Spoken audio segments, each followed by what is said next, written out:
Hello everyone. So हम UPPCL JE का paper solve कर लेते हैं जल्दी जल्दी। ठीक है। और ये शिफ्ट 2 का पेपर है। शिफ्ट 1 का पेपर हम कर चुके थे, मॉर्निंग शिफ्ट वाला 2018 का। ठीक है।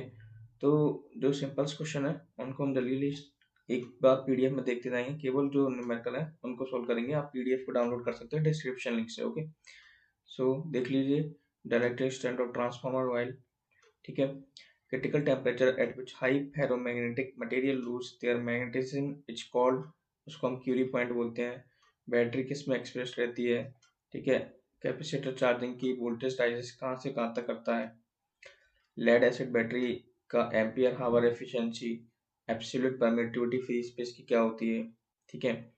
जो डेल्टा होता है in the three phase system में कैसा होता है। ठीक है। अगर एक वायर को एक मटेरियल को वायर में पुल्ड करना है तो उसको हम डक्टिलिटी कहते हैं। ठीक है। पहला क्वेश्चन, इधर क्वेश्चन है कि एन अल्टरनेटिंग वोल्टेज आपको 50 हर्ट्ज दिया है, 100 एम्पियर मैक्सिमम वैल्यू दी है करंट की, तो मैक्सिमम वैल्यू कितनी होगी। ठीक है। तो I equal to I M sine omega T, V equal to V M sine omega T होता है। ठीक है, उसको अप्लाई कर देना है। नेक्स्ट है कि पोटेंशियल डिफरेंस बिटवीन, अगर है दो लाइंस में सप्लाई में थ्री फेज सिस्टम में, तो आप जानते हैं दो लाइंस के बीच में क्या होता है, लाइन वोल्टेज। ठीक है। नेक्स्ट है कि एक कैपेसिटर आपको दिया है, consist of two similar plates. ठीक है। Each of measuring 10 into 10 centimetre. Okay, 1 second, mounted parallel and opposite to each other. Okay, the value of capacitance and the distance between them is 1 centimeter and the dielectric used in air will be. Okay, so आप जानते हैं formula C equals to epsilon nought A upon D होता है। ठीक है। तो epsilon not की value तो आपको पता है, 8 परमिटिविटी की वैल्यू। एरिया आपको सेंटीमीटर में है तो मीटर में कन्वर्ट कर लेना है, और आपको डीवी सेंटीमीटर है तो आपको उसको भी मीटर में कन्वर्ट कर लेना है, तो आपका आंसर आ जाएगा। ठीक है। नेक्स्ट, एक balance three phase star connected load है, draws power from 440 volt supply. Two connected wattmeters हैं, उनकी रेटिंग से है, टोटल पावर क्या होता है, P equals to P1 plus P2 होता है। तो मैंने कुछ क्वेश्चन, मोस्टली क्वेश्चन आपको स्किप ही करना है, क्योंकि ये पेपर आपके सिमिलर क्वेश्चंस बार बार दे रहा है। ठीक है। तो आगे आप देखेंगे तो सेम क्वेश्चंस मिलेंगे आपको। नेक्स्ट है कि एक इम्पीडेंस है। ठीक है, 1 सेकेंड, इसको सिलेक्ट करते थोड़ा। Okay, so 3 identical impedances each of 9.8 plus J10। ठीक है, इम्पीडेंस दिया है आपको, are connected to a 400 volt supply दी है आपको। ठीक है। और फिर आपसे बोला कि the power supply to the load is measured by the 2 wattmeter method. Okay, if the impedance are connected in delta, find the reading of 2 wattmeters. ठीक है, ये तरीका है।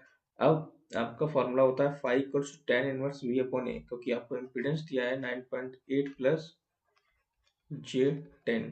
ठीक है, 10 इनवर्स वी बाई ए, तो वी आपका क्या है, 10 है, और ए आपका क्या है, 9.8, तो आपका फाइव निकल के आ जाएगा। अब इसको जो फाइव निकल के आया है, ठीक है, और जो आपको जो कोऑर्डिनेट्स में दिया है तो उसको आप पोलर फॉर्म में चेंज कर लेना है। कॉम्प्लेक्स फॉर्म को पोलर फॉर्म में चेंज करेंगे तो क्या आ जाएगा आपका 14 अंडर रूट ऑफ 45.58, क्योंकि आपका क्या होता है, under root A square plus V square angle of tan inverse V upon A, उससे आप सॉल्व कर लेंगे। ठीक है। अब डेल्टा कनेक्टेड है तो BL और PPH लाइन वोल्ट और फेज वोल्टेज सेम रहते हैं। फेज करंट फाइंड करना है। ठीक है, 400 अपॉन 14, क्योंकि हमने जेड कितना निकाला, 14। लेकिन डेल्टा में क्या होता है, IL equals to √3 times of IPH होता है, तो आपका ये निकल के आ जाएगा IL। अब आपको W1 और W2 की रीडिंग्स चाहिए। W1 का फॉर्मूला होता है BL IL cos 30 माइनस 5, और W2 का होता है VL IL cos 30 प्लस 5। आपको 5 की वैल्यू पुट कर देना है, और VL IL आपने निकाल लिया है। VL की वैल्यू कितनी है, 400 वोल्ट, और IL की वैल्यू कितनी है, 49.48 amperes. Okay. Next next question है कि three phase 10 kVA power factor आपको दिया हुआ है। अब पावर मेजर करते हैं 2 वॉटमीटर मेथड से। फिर से आपसे पूछा है कि रीडिंग क्या होगी। अगर पावर फैक्टर लीडिंग है। अब देखिए पावर फैक्टर आपको इसमें पहले से दे दिया है 0.342 दे दिया है, तो 0.342 मतलब cos 70 डिग्री होता है 0.342, ठीक है। अब 3 फेज है तो इसीलिए S equal to √3 VL into IL होता है। अब आपको 10 kVA यानी कि एपरेंट पावर यानी कि टोटल पावर आपको 10 kVA दिया हुआ है, तो √3 VL IL से आप VL IL निकाल लेना। जैसे ही आपका VL IL आ जाएगा, आपको फिर से वही फॉर्मूला दोबारा से रिपीट करना है, VL IL cos 30 + 5 VL IL cos 30 - 5, ठीक है। ये सब theories questions are they very simple. Okay, next question है आपका कि 2 वाट मीटर मेथड है। 2 वाट मीटर मेथड के ही क्वेश्चंस मोस्टली इसमें हैं, ठीक है, पेपर में। उसमें टोटल पावर आपको वोल्टेज फ्रीक्वेंसी दी हुई है। अगर एक वॉट मीटर 4.5 किलोवाट रीड करता है, दूसरा 0 रीड करता है, तो टोटल पावर कितना होगा? टोटल पावर कितना होता है? P = P1 + P2, तो 4.5 किलोवाट ही होगा। अगला क्वेश्चन है कि इनपुट पावर व्हेन आपसे इनपुट पावर पूछा है, 7.46 आपका आउटपुट है, 85% इफिशियंसी दी है। इफिशियंसी होता है आउटपुट अपॉन इनपुट, तो वहां से आपका इनपुट निकल जाएगा। क्वेश्चन में बोला है कि यूवी टेम्परेचर से ज्यादा हीट कर देंगे पैरामैग्नेटिक को, तो वो नॉन मैग्नेटिक हो जाएगा। क्वेश्चन में बोला है कि व्हाट कैपेसिटेंस हमको कनेक्ट करना चाहिए 15 माइक्रोफैरड कैपेसिटर के साथ कि वो हमको 5 माइक्रोफैरड मिल जाए, तो 7.5 माइक्रोफैरड कर लेंगे, ठीक है। अब आपसे क्वेश्चन में पूछा है दो कैपेसिटर्स की वैल्यू दी है आपको, एक वोल्टेज दिया है, दोनों पैरेलल में कनेक्टेड है कैपेसिटर्स, एनर्जी स्टोर्स आपसे पूछा गया है। तो एनर्जी स्टोर का फॉर्मूला होता है 1/2 CV², एक 1 टाइम आपको C की वैल्यू पुट करना है, आपका आंसर आ जाएगा। देखिए नेक्स्ट क्वेश्चन फिर से वैसे ही रिपीट हुआ है। आपको इम्पीडेंस दिया है, वोल्टेज दिया है, ठीक है। पहले भी मैं सॉल्व करा शायद 3-4 क्वेश्चन पहले, ये भी सेम क्वेश्चन वैसे ही आ गया, ठीक है। नेक्स्ट क्वेश्चन आपसे बोला है कि 10 कैपेसिटर में एक पीडीएफ पूरा सॉल्व पीडीएफ है, ठीक है, इसको मैं डिस्क्रिप्शन लिंक में दे दूंगा, तो आसानी से आप प्रैक्टिस इसी कर सकते हैं। कैपेसिटेंस आपके 10 कैपेसिटेंस कनेक्टेड है पैरेलल में, तो क्या हो जाते हैं? जुड़ जाते हैं, तो 10 ही आंसर आ जाएगा। अगला क्वेश्चन है कि रेजिस्टेंस ऑफ सर्टेन मेटल और compounds disappears under certain conditions किसकी वजह से होता है? तो सुपर कंडक्टिविटी की वजह से होता है। अगर बहुत ज़्यादा कंडक्टिविटी है तो उसका रेजिस्टेंस नेग्लिजिबल डिसअपियर हो जाएगा। एक्टिव मटेरियल क्या होता है? निकल आयरन बैटरी में निकल हाइड्रोक्साइड होता है। I = 10 sin 314 t एम्पियर दिया है, तो आरएमएस वैल्यू क्या होगी आपकी? I0/√2। ओके, फेरामैग्नेटिक मटेरियल्स में हिस्टैरिसीस लूप आपका नॉन लीनियर होता है। नेक्स्ट आपका फिर से आपको C = εA/d दिया है, आप देख लिए कि पूछा क्या क्या है, तो एरिया दिया हुआ है, डिस्टेंस दी है। BL = √3 BPH किस केस में होता है? स्टार में होता है। लाइन करंट आपसे पूछा गया है, तो लाइन करंट क्या होता है आपका? B/Z होता है। Z अभी निकालना बताया था। 9.8 + J10, 2 क्वेश्चन ऊपर से आ ही चुके हैं आपके। अगला क्वेश्चन है कि what will be the total power consumed when 3 coils each having a resistance of 10 ohm and an impedance 0.02 henry connected in star, और आपको वोल्टेज दिया है। अब देखिए आप जानते हैं इम्पीडेंस क्या होता है? R+J XL। XL आप कैसे फाइंड करेंगे? ω/L, ठीक है, 2πfL यानी कि अब आपका इम्पीडेंस निकल जाएगा, तो आपका क्या निकल जाएगा? इम्पीडेंस आपने फाइंड कर लिया तो आपका IL भी निकल जाएगा। अब स्टार कनेक्टेड है तो IL और IPH सेम रहते हैं, यानी कि B/Z। अब Z निकल गया, ठीक है, तो IL निकल जाएगा। IL निकल गया तो आप पावर आसानी से निकाल लेंगे, ठीक है, तो पावर भी आपका निकल जाएगा। मेन थिंग है आपको इम्पीडेंस से खेलना है इधर, इम्पीडेंस और करंट से खेल लिए, आंसर आ जाएगा, बशर्ते कि आपसे IL ही नहीं पूछा। Sorry. Next theory questions. Next again same question है, देखिए इम्पीडेंस आपको R+J XL लेना है, फिर IPH लेना है, ठीक है। अब आपको ये देख लेना है कि कौन सा कनेक्शन दिया हुआ है इसमें। देखिए पिछले क्वेश्चन में आपको स्टार दिया था, इस क्वेश्चन में आपको डेल्टा दिया है, तो IL क्या हो जाएगा आपका √3 टाइम्स 5pH हो जाएगा। बस इतना ही फर्क है पिछले और इस क्वेश्चन में। The insulating materials used for capacitors are mica, mineral oil और ceramic।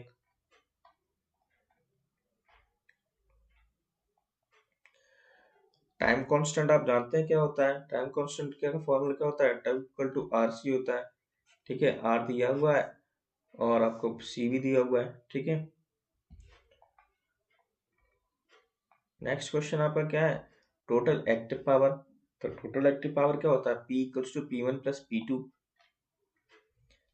अगला क्वेश्चन है कि आपसे नोड वोल्टेज पूछा गया है। तो देखिए, इधर आप V1 मान लीजिए, इधर आप V2 मान लीजिए। नोडल एनालिसिस में क्या होता है? P1/10 + P1 - P2 this resistance equals to ये 10 एम्पियर का करंट। पहली इक्वेशन आ गई, तो दूसरी इक्वेशन को भी फाइंड कर लेना। दूसरी इक्वेशन और पहली इक्वेशन को सॉल्व करेंगे तो आपको B1 और B2 की वैल्यू मिल जाएगी। ठीक है, आपसे इस क्वेश्चन में फेज वोल्टेज पूछा गया है और कनेक्शन आपका स्टार है। फेज वोल्टेज आप जानते ही हैं। ठीक है, VPH क्या होता है आपका? VL/√3। Next question, total capacitance of 10 capacitors. अगर सब 5 माइक्रोफैरड्स हैं तो आप बताइए आपको क्या करना पड़ेगा? IL=√3 IPH किस सिस्टम में होता है? डेल्टा में होता है।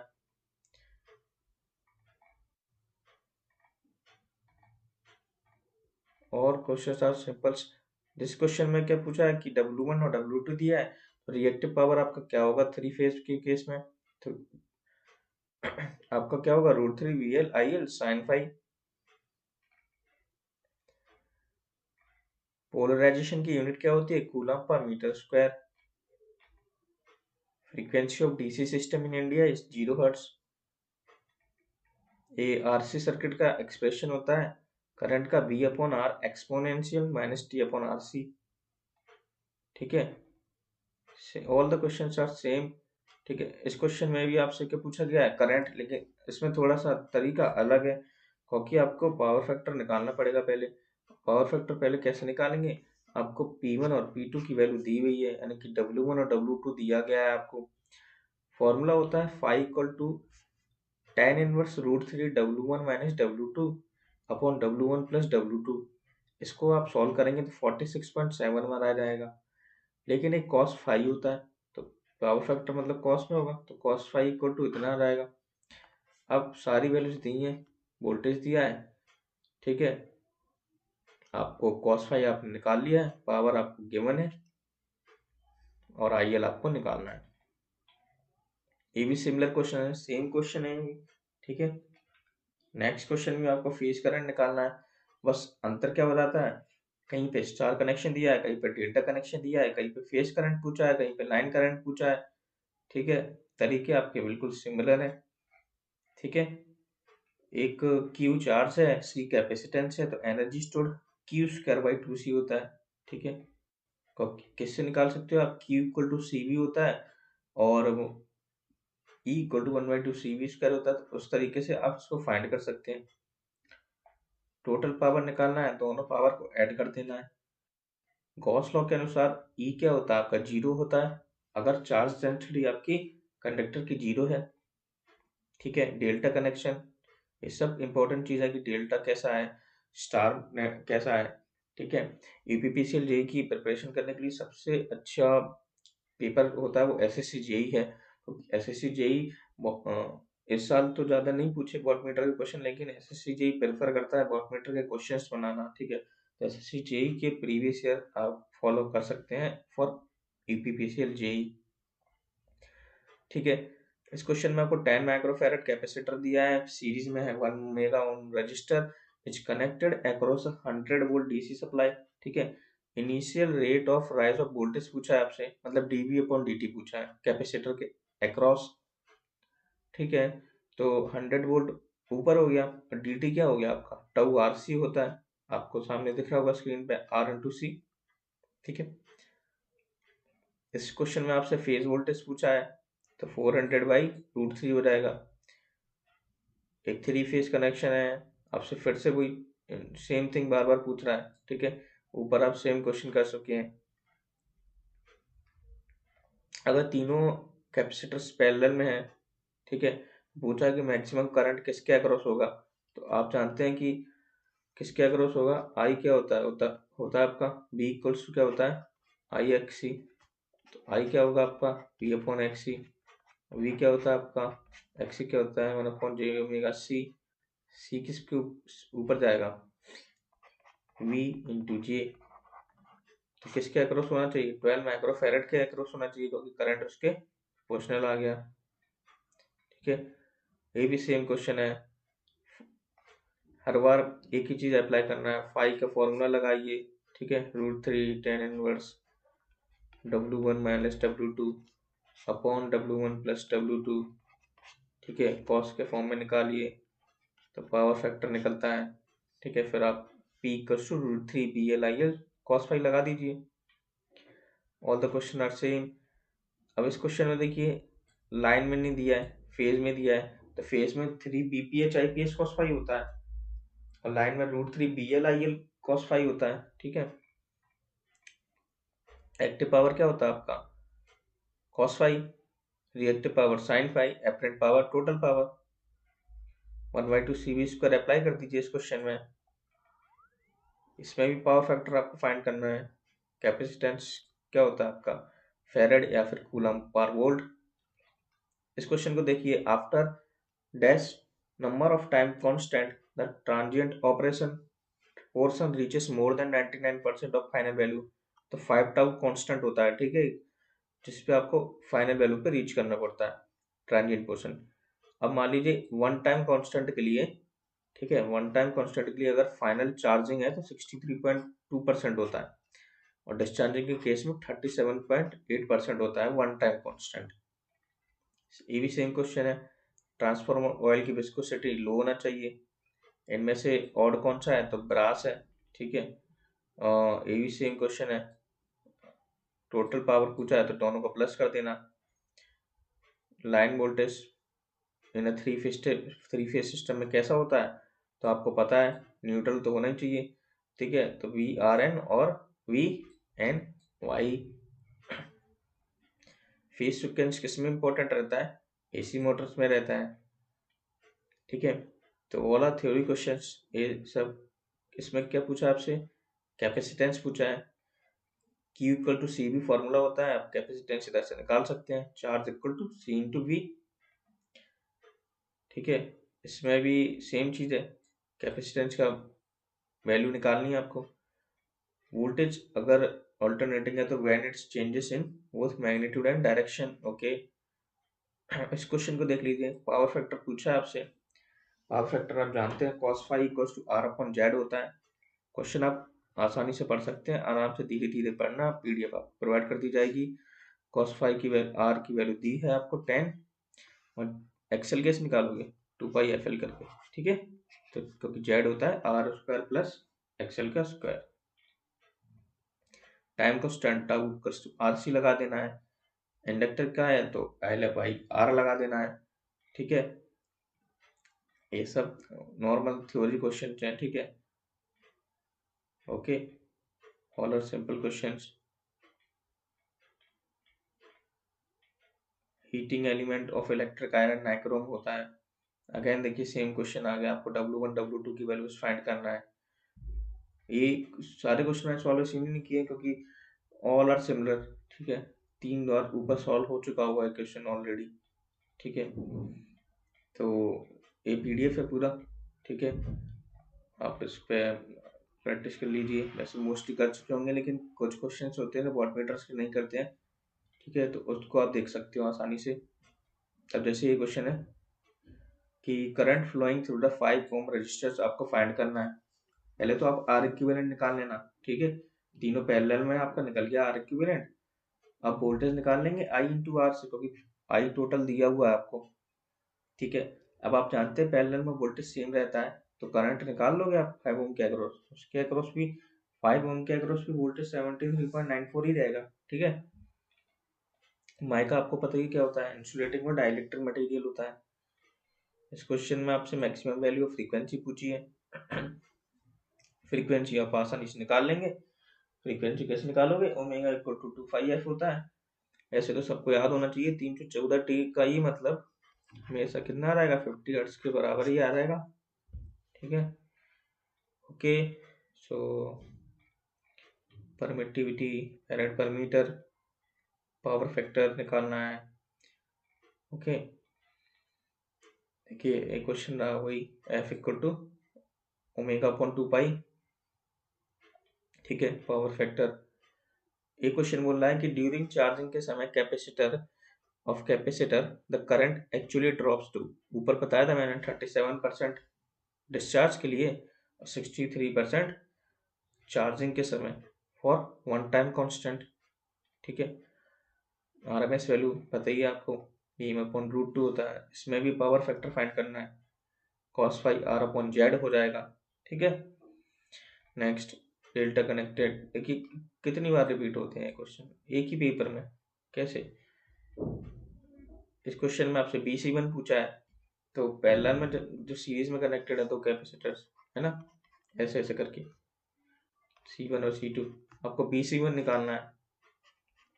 कैपेसिटर के केस में उल्टा होता है, मतलब अपोजिट का कैपेसिटेंस की value into voltage upon total capacitance, answer आ जाएगा आपका। ठीक है, हॉल इफेक्ट किसके साथ एसोसिएटेड होता है, कंडक्टर के साथ। अगेन फिर से क्वेश्चन सेम है, लाइन करंट आपको फाइंड करना है।